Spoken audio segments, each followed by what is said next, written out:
কিছু নতুন তথ্য দেওয়ার আছে বলে আমি মনে। নমস্কার সবাইকে, আপনারা দেখছেন স্মার্ট নলেজ ইউটিউব চ্যানেল। তো বন্ধুরা, আজকে আমরা এই ভিডিওতে আলোচনা করব এসএসসি চেয়ারম্যান। তো আশা করি আপনারা কিছুদিন আগে শুনেছিলেন যে এসএসসির তরফ থেকে কিন্তু আবারও নতুন নথি জমা হয়েছে সুপ্রিম কোর্টে। তো সেটা সোমবার পর্যন্ত কিন্তু সময় দেওয়া হয়েছিল। তো কী নথি জমা দিয়েছে নতুন করে, তো সেই বিষয়ে আমরা আলোচনা করব এই ভিডিওতে। এবং আইনজীবীরা, তো বিকাশ রঞ্জন স্যার, বিক্রম স্যার এবং ফিরদৌস শামীম স্যার কী বললেন এই বিষয়ে, যে নতুন তথ্য তারা জমা দিতে পারে এবং আমাদের কাছে কোনো কপি এসেছে কিনা, সম্পূর্ণ তথ্য এই ভিডিওতে আলোচনা করা হবে। তো অবশ্যই বন্ধুরা ভিডিওটি সম্পূর্ণ দেখুন, শেষ পর্যন্ত দেখুন। চ্যানেল নতুন দর্শক বসে চ্যানেলটিকে সাবস্ক্রাইব করে দিন, সঙ্গে আলোচনা রাখবেন প্রতিনিয়ত যে কোনো সরকারি এবং বেসরকারি সবার আগে চাকরির খবর আপডেট পাওয়ার জন্য। তো বন্ধুরা, আশা করি আপনারা জানেন এসএসসি তরফ থেকে কিন্তু নতুন করে রিপোর্ট জমা সাবমিশন করেছে, আশা করি আপনারা জানেন। এবং সুপ্রিম কোর্টের তরফ থেকে বলা হয়েছিল যে এতদিন কেন আপনারা জমা দেননি, এতদিন হিয়ারিং হয়েছিল, কোনো কিছু তথ্য আপনারা দেননি, আবার নতুন করে কি সাবমিশন করবেন। তো তারপরে কিন্তু সোমবার পর্যন্ত সময় দেওয়া হয়। তো এসএসসির তরফ থেকে যেটা জানা গেল, তো কয়েকজন চাকরিহারা কিন্তু গিয়েছিলেন এসএসসির অফিসে। তো সেই তথ্য কিন্তু উঠে আসছে বর্তমানে, অবশ্যই আপনারা ভিডিওটি আপনাদের শেয়ার করব। তো এসএসসি চেয়ারম্যান যেটা বললেন যে তিনটি বিষয় নিয়ে কিন্তু বিশেষ করে আলোচনা হয়েছে, যে তথ্য জমা দিয়েছে সুপ্রিম কোর্টে। তো তিনটি বিষয় কিন্তু বিশেষ করে উল্লেখ করা হয়েছে। প্রথমত আপনাদের র্যাঙ্ক জ্যামের বিষয়, তারপর ওএমআর ইস্যু, তারপর আউট অফ প্যানেল। তো এই তিনটি বিষয় নিয়ে কিন্তু কোর্টে কিন্তু সাবমিশন করেছে নতুন করে। তো বিশেষ করে যোগ্যদের পক্ষে কিন্তু সাবমিশন করেছে। তো ব্যাপারটা হচ্ছে আউট অফ প্যানেল। তো এক নম্বর যেটা আপনাদের আউট অফ প্যানেল রয়েছে, তো আউট অফ প্যানেলে কিন্তু বিশেষ করে জোর দেওয়া হয়েছে সুপ্রিম কোর্টের তরফ থেকে। তো বন্ধুরা, আউট অফ প্যানেল নিয়ে কী ব্যাপার, তথ্য দিয়েছেন এসএসসি, সেটা কিন্তু এখন ব্যাপার। তো এটা একটা আসলেই কী হবে সেটা কিন্তু পরের কথা।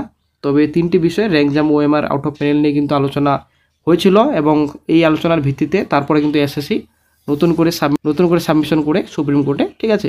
তো এই কয়েকটি বিষয় নিয়ে আলোচনা হয়েছে, আরও কোনো কিছু নতুন করে কোনো বড়সড় কিন্তু নথি কিন্তু জমা দেয়নি যে সেগ্রিগেশন সম্ভব কিনা। তো সেগ্রিগেশনের যেটা আপনাদের কথা বলেছেন এসএসসি চেয়ারম্যান, তো তথ্য কিন্তু অনেক দিন আগে থেকে কিন্তু দেওয়া হয়েছে, কোনো রকম নতুন তথ্য কিন্তু এখন সাবমিশন করা হয়নি। যা তথ্য দেওয়া হয়েছে আগে থেকে দেওয়া হয়েছে, কারণ হাইকোর্টের তরফ থেকে যেটা রায় ছিল, আশা করি আপনারা জানেন হাইকোর্টের যেটা রায় ছিল এসএসসি 26 চাকরি বাতিল। তো তখন থেকেই কিন্তু সাবমিট করে আসছে সেগ্রিগেশন সম্ভব কিনা, এবং তখন থেকে কিন্তু নানা রকম নথি জমা দিয়ে আসছে, কতজন ক্যান্ডিডেটস এখানে যোগ্য, কতজন ক্যান্ডিডেটস এখানে অযোগ্য, সম্পূর্ণ নথি কিন্তু আগে থেকে দিয়ে আসছে, নতুন করে কিন্তু কোনো কিছু দেওয়ার নেই। তো তিনটি বিষয় নিয়ে কিন্তু নতুন করে সাবমিট করা হয়েছে সুপ্রিম কোর্টে। তো দেখা যাক কী গুরুত্বপূর্ণ আপডেট পাওয়া যায়। তো এই বিষয়ে কিন্তু বিক্রম স্যার এবং ফিরদৌস শামীম স্যার তো অনেক কিছু কথা বলেছেন, যে যদি ওনারা একটা কোনো বড়সড় সাবমিশন করে নতুন তথ্য জমা দেন, নতুন করে যদি একদম টোটালি নতুন থাকে, ঠিক আছে, তো অবশ্যই আমাদের কাছে কপি আসবে, এটা কিন্তু শিওর। তো আমাদের কাছে কোনো রকম কিন্তু কপি আসেনি, তো তার মানে এটা যে অবশ্যই কোনো রকম তাহলে বড়সড় নথি কিন্তু পেশ করতে পারেনি এসএসসি। তো এটাই কিন্তু বন্ধুরা সত্যি হলো যে কোনো রকম কিন্তু বড়সড় নথি কিন্তু পেশ করতে পারেনি, জাস্ট তিনটি বিষয় নিয়ে কিন্তু শুধুমাত্র তথ্য কিন্তু তুলে ধরেছেন এসএসসির তরফ থেকে। তো এসএসসির ব্যাপারে যেটা এসএসসি কেস যেটা চলছিল, তো এখন বর্তমানে জাজমেন্ট কিন্তু রিজার্ভে রাখা হয়েছে, যে কোনো দিন যে কোনো সময় কিন্তু জাজমেন্ট দিয়ে দিবে, ঠিক আছে। এটাই কিন্তু একটা বিশাল বড় আপডেট হবে যখনই জাজমেন্ট আসবে। তবে কী রায় আসতে পারে সেটাই কিন্তু এখন দেখার বিষয়। তো অবশ্যই বন্ধুরা আপনারা কমেন্ট বক্সে জানাবেন আপনাদের মতে কী রায় হতে পারে। প্যানেল কি বাতিল হলে সবথেকে বেটার হয়, নাকি নতুন করে পরীক্ষা নিলে বেটার হয়, নাকি যোগ্য বাছাই করলে সবথেকে বেটার হয়। কিন্তু বন্ধুরা এখানে কিন্তু এসএসসি পর্ষদ সব কিছু কিন্তু সবাই কিন্তু রাজ্য সরকার কিন্তু কোনো রকম নতুন করে কোনো রকম কিন্তু ভালো মতো নথি কিন্তু পেশ করতে পারেনি এখনও, যে কতজন যোগ্য কতজন অযোগ্য ক্যান্ডিডেটস রয়েছেন, কতজন বর্তমানে এখন চাকরি কর্মরত রয়েছেন, কিন্তু এখনও কিন্তু বলতে পারেনি। তার জন্য কিন্তু হয়তো সেগ্রিগেশন এটা কিন্তু অসম্ভব, ইম্পসিবল, ঠিক আছে।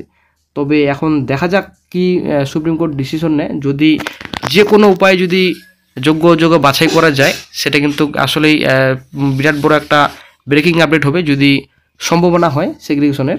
এতদিন কিন্তু হাইকোর্ট সেগ্রিগেশন করতে পারলো না, যোগ্য বাছাই করতে পারলো না, তবে যদি সুপ্রিম কোর্ট বাছাই করতে পারে তো আসলে একটা বিরাট বড় ব্রেকিং আপডেট হবে। তবে আশা করা যায় না যে যোগ্য বাছাই করা সম্ভব। তবে এই বিষয়ে কিন্তু এসএসসি বলেছেন যে যোগ্য যদি বাছাই করা যায় সবথেকে বেটার হয়, এবং তিনটি বিষয় নিয়ে কিন্তু সব কিছু কথা বলেছেন, র্যাঙ্ক জ্যাম ওএমআর ইস্যু এবং আউট অফ প্যানেলের কথা বলেছেন।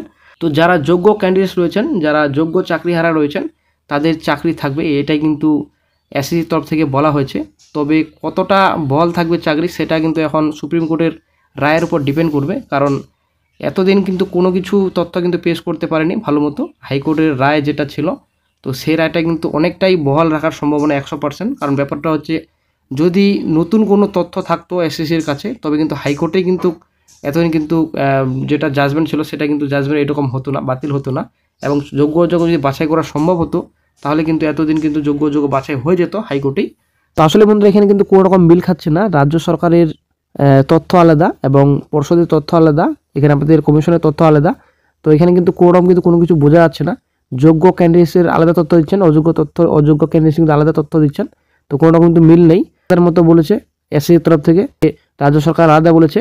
কিন্তু আইনজীবী বিকাশ রঞ্জন স্যার এবং সাইম স্যার ইনাদের বক্তব্য অনুযায়ী, ইনাদের তথ্য অনুযায়ী 10,755 প্লাস কিন্তু এখানে অযোগ্য ক্যান্ডিডেটস রয়েছে। ঠিক আছে, কিন্তু যোগ্য অযোগ্য কিন্তু কোনো রকম রাজ্য সরকার পর্ষদ কিন্তু তালিকা সঠিক পেশ করতে পারছে না, তার জন্য কিন্তু যোগ্য অযোগ্য বাছাই করা সম্ভব হচ্ছে না। তো সুপ্রিম কোর্টেও কিন্তু কোনো রকম ভালো মতো নথি পেশ করতে পারেনি। তো তার জন্য কিন্তু সুপ্রিম কোর্টও অনেকটা চিন্তার বিষয় যে যোগ্য অযোগ্য বাছাই সম্ভব কিনা এবং প্যানেল থাকবে কিনা। তবে এটা কিন্তু প্রচুর সরকারের দোষ রয়েছে, সরকারের জন্য কিন্তু আজকে এই দুর্দশা চাকরিহারাদের। এখানে নানানভাবে দুর্নীতি হয়েছে। তো এখানে সুপার নিউমেরিক পোস্ট তৈরি করার কি দরকার, এটা কিন্তু আসলে রাজ্য সরকারের ভারী দোষ। এবং এটা কিন্তু হাইকোর্টের এবং সুপ্রিম কোর্টের বিচারপতিও কিন্তু বলেছেন যে সুপার নিউমেরিক পোস্টটা কেন তৈরি করা হয়েছিল, কেন ক্রিয়েট করা হয়েছিল। তো আসলে বন্ধুরা এই বিষয়ে কিন্তু বিকাশ রঞ্জন স্যার এবং শামীম স্যার কিন্তু অনেক কিছু কথা বলেছেন। শুধুমাত্র টাকার জন্যই কিন্তু এগুলো নতুন করে পোস্ট ক্রিয়েট করা হয়েছিল, যেন টাকা নানানভাবে আদায় করা যায় চাকরি প্রার্থীদের কাছ থেকে। তবে বন্ধুরা যেটা ঝাড়খণ্ডের রায়, আশা করি আপনারা অনেকেই জানেন যে ঝাড়খণ্ডের যেটা রায় হয়েছে চাকরি বাতিল, টোটাল কিন্তু প্যানেলে কিন্তু বাতিল করা হয়েছে। কেন বাতিল করা হয়েছে, এখানে গ্রুপ ডি পরীক্ষা ছিল, চতুর্থ শ্রেণীর কর্মী নিয়োগ করা হয়েছিল। তো ইন্টারভিউ যেটা ছিল, এই ইন্টারভিউ প্রসেস কিন্তু কোনো কিছু বলেনি।